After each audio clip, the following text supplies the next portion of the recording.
សម្រាប់បងប្អូនដែលគាត់អីក៏អត់មានអ៊ីនធឺណិតក៏អត់លើមក៏អត់បងប៉ុន្តែចង់មានកាមេរ៉ាសុវត្ថិភាពដាក់យាមកាមខ្លងស្រះត្រីចកា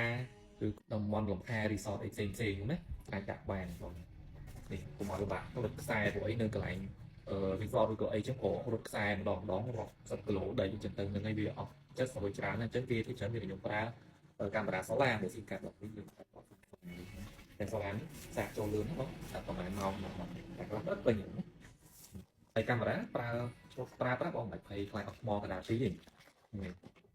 ឡើងប្រើជាមួយនឹងខាងពលថ្មនេះចែកចោលវិញជើងមកទៅណាប្រើជាមួយនឹងថ្មប្រើកាន់ទល់ភ្លឺបងយកព្រឹកឡើងសាក់ថ្មមកវិញតែមកព្រឹកពេញ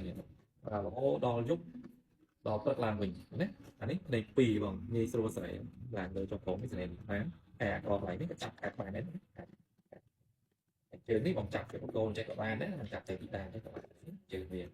កបងនេះកំពុងថ្មវាលើនេះបងកម្រិតរូបភាពវា 4K បង8 megapixel 4លើ4កំណងណាអានេះគឺកាមេរ៉ា SIM card សូឡាបងណាប្រើ SIM ប្រព័ន្ធអីក៏បានដែរហើយវាប្រើជាមួយនឹងថ្មនៃជើងកាមេរ៉ាសាកជាមួយនឹងប្រទេសសូឡាអរគុណច្រើនបង